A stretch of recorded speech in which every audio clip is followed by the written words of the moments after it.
afternoon, everybody. Welcome to another episode of the Moving Market Podcast. I'm Jeffrey Dunyan, your host for this podcast, where we're going to update, kind of recap what happened in the market today, talk a little bit about what's going on in the next couple of days, because I think the next couple of days are going to be really, really big, and I think it's going to start with that PCE report tomorrow morning. Glad to have you here. It is Wednesday, the 28th of February. U.S. stock market has been closed for about 2.5 hours at the time we're doing this presentation tonight. Make sure you check us out at sostrades.com. We're nearly 25% return already in the calendar year. And as of this morning, before the markets open, the three major indexes were up respectively 5%, 6%, and 6% or thereabouts. We're crushing it. Same amount of time since the beginning of the year. Our members of our program are up almost 25% right now in their trading portfolios if they're following the trades that we send. So make sure you take a minute and check us out at sostrades.com. I hope you enjoyed today's presentation. It's going to be kind of a short one because there's going to be a lot more to talk about tomorrow after we get that PCE report and see what things actually, see how the market actually reacts to it. Good afternoon, everybody. Welcome to this episode of the Moving Markets Podcast. Today is February the 28th, 2024. It is a Wednesday afternoon. The U.S. stock market has been closed now for about 2.5 hours at the time we're doing this recording. Glad to have you here on a Wednesday afternoon or whatever time you may be listening to or watching this podcast. Not a lot to unpack today. I got to tell you, this might end up being one of the smallest podcasts in terms of the amount of time that we're on, one of the shortest podcasts that we do. And for the primary reason that there just was not a lot that went on today. As you can see here, the Dow Jones Industrial Average finished down 57 points. That's only 0.15%.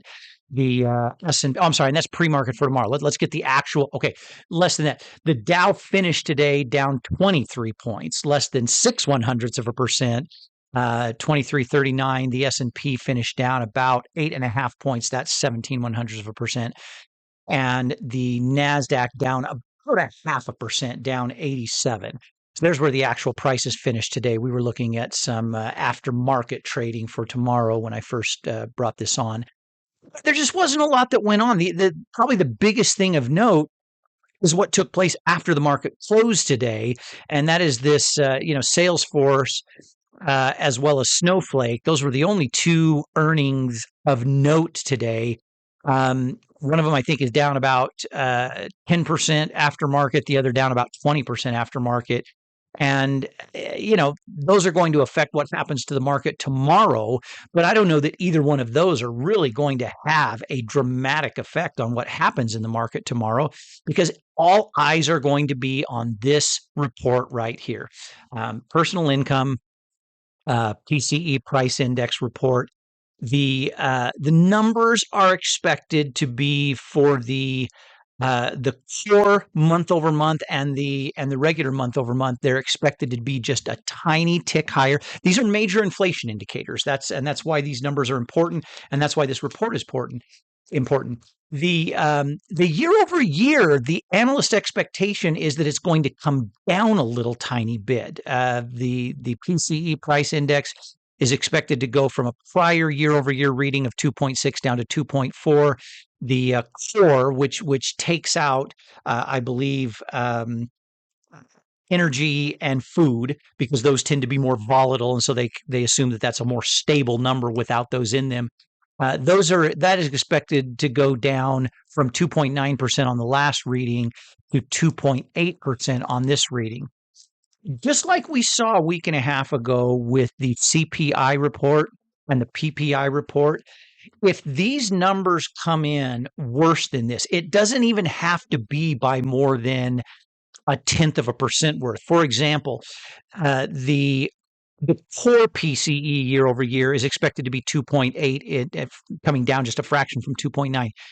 If that was 2.9 or 3.0, that will be enough to shake the markets. That will be enough to create within traders and mutual fund managers and brokers just enough of a fear that the Fed is nowhere close to lowering rates or giving us a rate cut, that you'll see the market sell off tomorrow, especially the NASDAQ. It'll get hit the worst because people assume that tech companies suffer the most when interest rates remain higher, when they're on the rise and going up. The year over year that includes everything, that doesn't factor out the energy and food is expected to be 2.4%. That's expected to be down 0.2% from the same reading last month. Even if it's down from the 2.6 to 2.5, that 2.5 would be 0.1% higher than the 2.4 that's expected. 2.4, 2.5, 2.6 reading, you're going to see these markets sell off, and you're going to see them sell off big time. And we're going to have a scenario very similar to what we had last week when the CPI numbers showed that inflation was a little bit hotter than what was expected, and that things are not cooling off quite as fast as they were at one time. There was a time when things were dramatically cooling off from one month to the next. Now, we still have not gone backwards, and I still get ticked off every time I hear someone present the information as though inflation is going the other direction and deflating. It's not. It's just simply not going up at as fast a rate as it was, but we're still adding more and more into the inflation picture every passing month, and that's going to continue. I don't think that's going to change at all through the remainder of Joe Biden's presidency. And heaven forbid we get him for a second term, you're going to see the collapse of the U.S. economy. I'm saying that without even being political. I'm saying that purely from the standpoint of economics.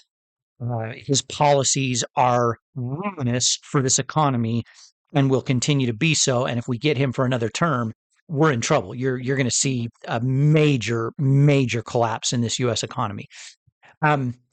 So that is going to tell the story. Now, if these numbers come in exactly in line, let's say the 2.8% for year over year core comes in right at 2.8%. Let's say the 2.4% for year over year, the whole picture comes in at the 2.4% it's expected to. Remember, that is a 2.4% year over year increase from where it was at the previous year. That in and of itself is not going to be a horrible picture. And what you might see is the markets get pushed around a little bit by other, what I would refer to as distraction news. The distraction news would be something like the Chicago PMI, the pending home sales. Those are not unimportant events. Those are not unimportant reports. They just don't, they should not have a lasting impact on the market. Sometimes they do, sometimes they don't. But in my opinion, they shouldn't have a lasting impact. Same thing on Friday, PMI manufacturing, ISM manufacturing, construction spending. Those are not unimportant things, but they will have more of an ability to push the market one direction or the other if those PCE numbers come in like just a flat line. Now, I've been talking all doom and gloom. If those PCE numbers surprise us, and I think it would have to be a surprise to most people, if they surprise us and come in lower than expected, if instead of a 2.4% on year over year PCE, it comes in at 2.3 or 2.2, you're going to see a big rally. You're going to see the markets really take off to the upside. A 2.7 or a 2.6 instead of a 2.8 on the core numbers. And it's going to be hallelujah, inflation is over. I mean, that's not really what's happening. That's the narrative that'll be spun tomorrow. And that's the way the market will react. It's going to be hallelujah, ding dong, the witch is dead. Everything is okay.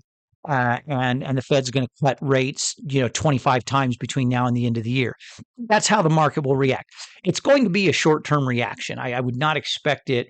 If there's good numbers on these reports tomorrow, I would not expect it to last beyond a day of trading, maybe a day and a half. I could see things trading up tomorrow, trading up a little bit on Friday, and then quite honestly, rolling back over halfway through the day on Friday as people get a little more spooked and start thinking, which I think is an accurate trend of thought, start thinking that the economy is still struggling and inflation is going to stay sticky and persistent and much higher than it should be. So that's what's going on the rest of this week. And I know there's only a couple more trading days in the week, but they could be some pretty exciting days, especially compared to how flat everything has been so far this week. Make sure you tune back in tomorrow after the market closes, where we will have a chance to talk about what these numbers were and how the market reacted to them specifically. And we might throw out a trade or two tomorrow, even for our non-Safe Option Strategies members. For the members of Safe Option Strategies, We are off to a phenomenal year. Our portfolio is looking fantastic since day one of this year. I hope you're following us in each and every one of these trades. No adjustments need to be made tonight for anything going on tomorrow morning, but we may have another trade to add into the mix tomorrow. So make sure you're watching for that. Thanks, everyone. Have a great rest of your Wednesday. Have a great rest of your week. Thanks. Bye-bye.